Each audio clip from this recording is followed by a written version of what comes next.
Now, from WYDC TV, this is Big Fox News at 10.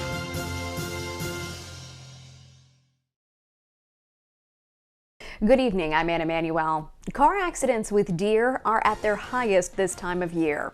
Big Fox's Josh Feldberg tells us what we should be aware of to avoid any collisions. According to the New York State DMV, during the months of October, November, and December, deer become more active and are more likely to enter roadways. Nearly half of all deer-related crashes occur during these months. While the roadways are lined with distracting sights like the colorful leaves on the trees, the DMV says you should drive with extra caution. The Department of Environmental Conservation recommends drivers take a number of precautions during this season. Decrease your speed around deer as they are prone to suddenly move. Use headlight signals to alert other drivers of deer in the area, and slow down in areas marked with deer crossing signs. According to the DEC, if you encounter a deer on the road, you should brake firmly but not swerve. This can help avoid collisions with other vehicles. If you do hit an animal, the DMV and DEC recommend the following. Pull over and turn on your hazard lights. Call the police and alert the authorities if the animal blocks traffic. Lastly, check your vehicle thoroughly for damages like leaking fluids or loose parts before driving away. The fall is breeding season for these animals, which brings the animals out into places they don't normally wander.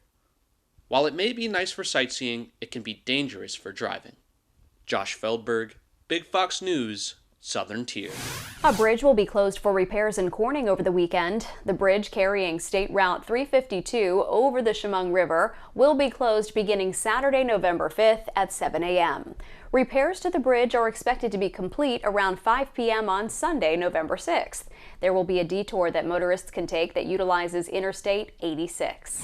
Cornell is receiving funds to upgrade the city's water infrastructure. Governor Kathy Hochul announced the state is giving $176 million in financial assistance to cities across the state. The Tompkins County Sheriff's Department will launch a new corrections officer training program. The program comes at a time where there's a staffing shortage. The new pilot training program will remove the traditional written exam and replace it with training and an overall evaluation.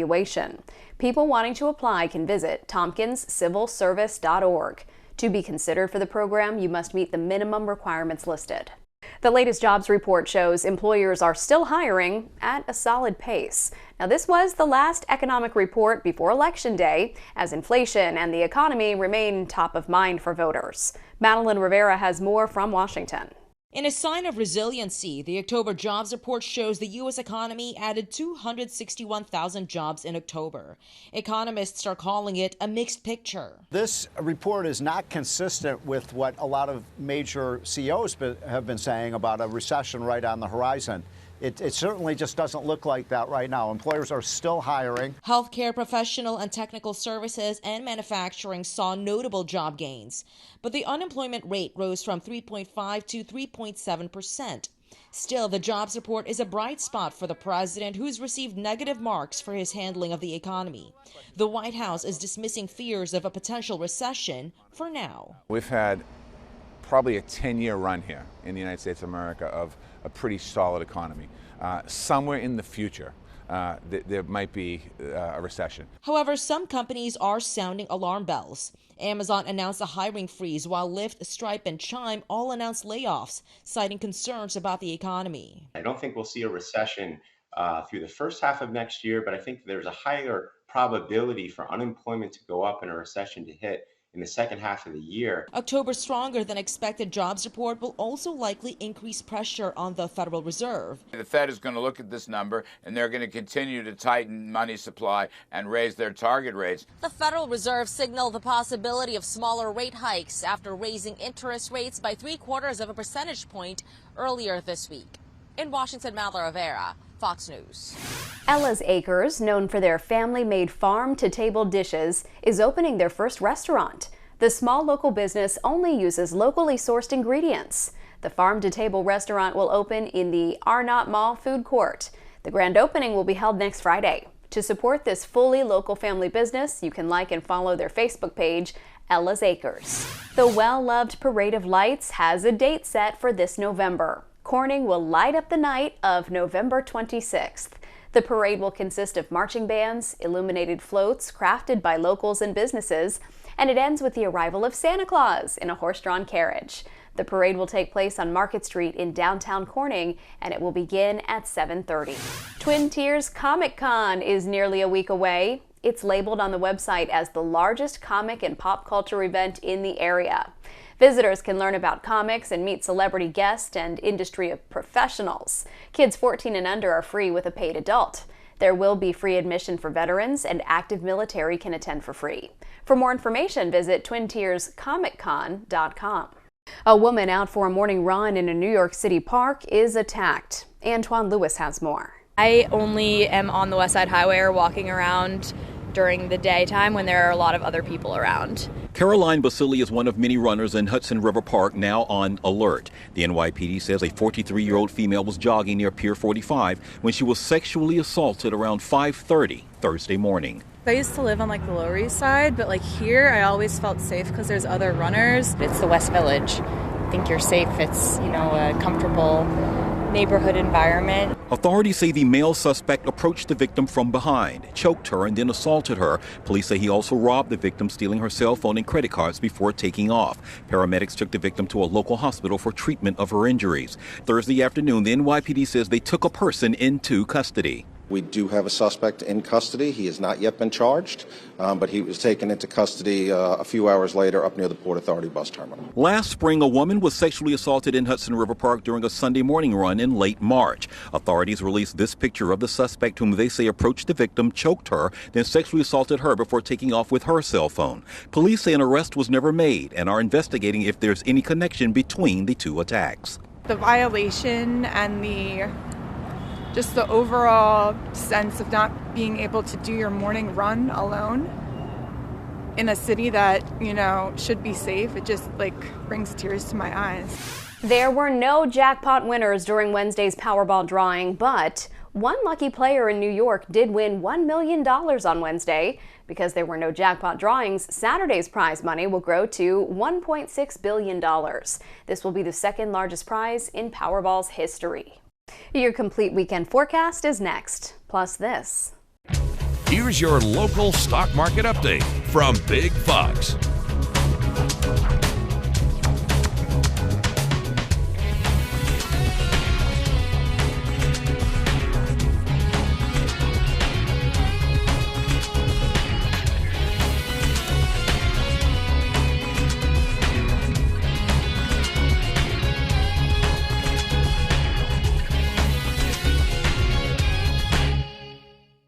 Now, your Twin Tiers forecast from Big Fox. Nothing like November starting off like what September should be like.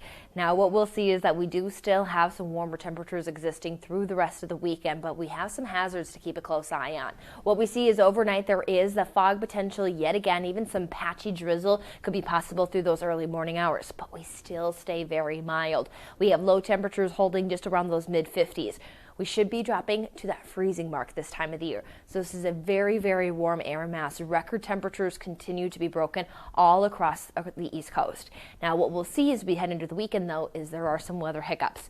One, we start to see that we have cloudier skies. That is going to restrict some warming, but we have a strong breeze in place from the south around this high pressure system that is going to give us those warmer temperatures. Now Saturday does remain mostly dry, but the showers are going to move in late on Saturday into Sunday. And when those showers start, that's when we could have some stronger wind gusts into the area. Now it could be more of an overnight event, so that means that we could really limit the threat of those really gusty winds when it comes to being impactful for us getting out the door. Still want to factor in that you're going to hear that wind howl, but then we'll have those showers linger into early on Sunday before we'll talk about some cooling temperatures. So running into that Saturday forecast here, still 60s and 70s on the board, similar to what we've been experiencing the last 4 days. Now there is cloudier skies and you're even seeing some of those rain icons pop up. So that is going to, again, limit the heating, but we have that southerly wind. And speaking on the wind, the beginning of the day looks nice. So if you have some outdoor conditions to do it in the morning hours because we have lighter winds, the potential of some sunshine. That patchy drizzle might be around, but still, you'll still be able to get outdoors. Then you have the wind that is going to increase. Still overall, it's a gusty wind, 25, 30 miles per hour possible. but it gets upwards of almost 40 miles per hour as we step through the overnight. This is the peak wind gust running from 7 p.m. on Saturday until 7 a.m. on Sunday. So that's going to be the threshold where we have the stronger wind gust potential. So might need some advisories, but again, being an overnight event, there aren't too many travel concerns, only those high-profile vehicles that might be on the road late at night, and then the potential of just hearing that wind howl overnight as showers will start to drop on your rooftops. Now, temperatures still really warm, but note that these could be more morning temperatures, as there is going to be that frontal system swinging through and allowing for those temperatures to cool throughout the day. So we might be warmer at 7 a.m. than we are at 7 p.m. But with that cooling trend that's moving in, it's not going to be a big drop in the temperatures. Now, rainfall accumulation looks pretty minimal. A few hundredths of an inch, upwards of about a tenth of an inch. Again, mainly morning hours, should be done by about Sunday afternoon. We see that we should return to some sunshine, and the cooling trend is going to be gradual. 67 by Monday, 55 on Tuesday. We stay seasonal into Wednesday under some of those mostly sunny skies, so some outdoor time still possible, just might need to start to add on some of those fall layers as we even see some of those lower 60s return Thursday and Friday. Some brands are quiet quitting Twitter. Coffee and chocolate proved to be recession-proof, and the launch of the merged HBO Max Discovery Plus streaming platform gets moved up. Ryan Schmelz has those stories in today's Business Briefs. Several companies are leaving Twitter, pulling their advertising. General Mills, Audi, and Pfizer join growing list of companies pausing ads on the platform amid worries Twitter won't be a, quote, safe place for brands. It seems car makers are especially worried about how they will be treated since Elon Musk also owns Tesla, their competition. General Mills says it will monitor the new direction of Twitter, then evaluate their marketing spending. Starbucks saw record sales in its most recent quarter, though it is investing in new equipment and higher wages, which cut into its profit. Sales at its existing stores increased about 7% from a year ago. Inflation apparently isn't stopping people from loving chocolate. Hershey is raising its forecast for the year. The iconic chocolate company says its quarter topped expectations, and it's seeing strong momentum for the rest of the year. And Warner Bros. Discovery eyeing a spring launch for its new streaming service. The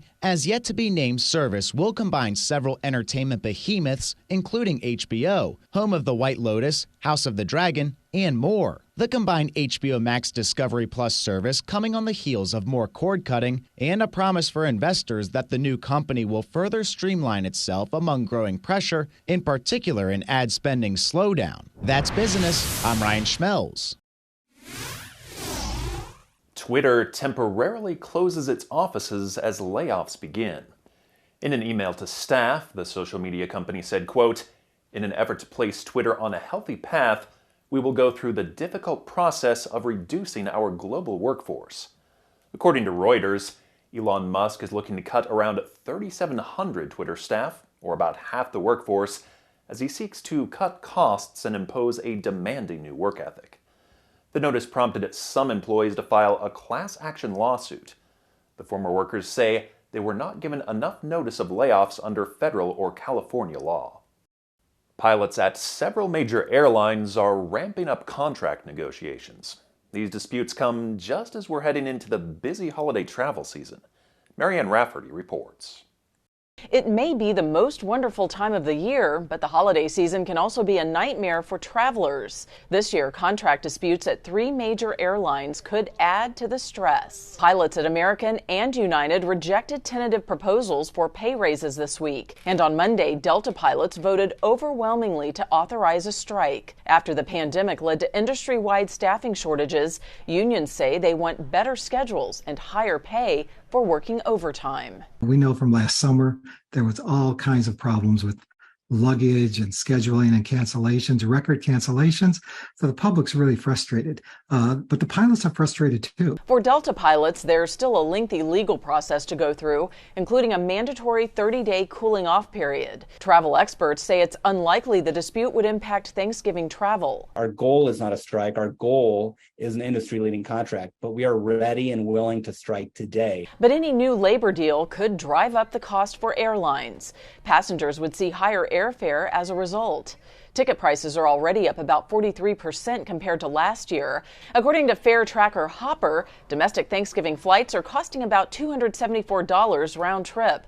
For Christmas, that same trip could cost almost $400. Travel experts recommend booking at least a month before your flight to save the most money. In Los Angeles, Marianne Rafferty, Fox News. Some airlines are offering customers a new way to pay for their travel plans. They're letting travelers pay for expensive flights by way of installment payments. One buy now, pay later firm called Uplift has teamed with more than 24 airlines, including United, Lufthansa, Air Canada, and Aeromexico to offer the service. Uplift will do a credit check to figure out payment schedules and interest rates, with most getting 0% financing. Still ahead, some first responders in Utah are now required to undergo training to learn how to better interact with people with autism. It comes after responding officers shot a 13-year-old back in 2020. We have that story next. If you're a police officer investigating a crime and you come across someone who fidgets, won't make eye contact, and responds to questions in unusual ways or not at all, what do you do? Max Roth shows us some training at Utah Valley University that's helping police to think before they act. September 4th, 2020, Salt Lake City. Gunshots fired at a 13-year-old on the autism spectrum. He survived, but with severe wounds. Courts found the officer completely misread the situation. Individuals with autism, when they're in emergency situations like a car accident or there's a fire in their home or something like that, are not displaying the typical behaviors that you might see in those situations. Jane Carlson directs the Melissa Nelson Center for Autism at Utah Valley University. The only area where I would introduce somebody on the spectrum to a police canine. Sergeant Ryan Rutger is an instructor with the Autism and Law Enforcement Education Coalition, or ALEC. Our business model is having instructors that have direct family members on the autism spectrum, so we give a personal side to the story. He's training law enforcement officers to recognize that Melissa Nelson's son's behavior is different, not suspicious. My son, he may be pacing back and forth or talking excessively in a movie, and they might think he's having some episode of that he might be strung out on drugs or having some mental breakdown, but really that's calming him. Because of the training model, Sergeant Rutger knows that as well as Melissa Nellison. What better person to present this than someone that lives it 24 hours a day. In a first at an Orlando shelter, a piece of technology on a lost dog helped reunite it with its owner in less than 2 hours. Deborah Cho has the story. Rocky, you went on a little adventure, didn't you? Yes, he did. And I don't think he'll do it again. Rocky's little adventure started at his home on Center Street in Orlando and ended about 20 minutes away at Orange County Animal Services. And I went to take the trash out, and I think he just escaped when I took the trash out. Denise said she realized after an hour that Rocky got away from her.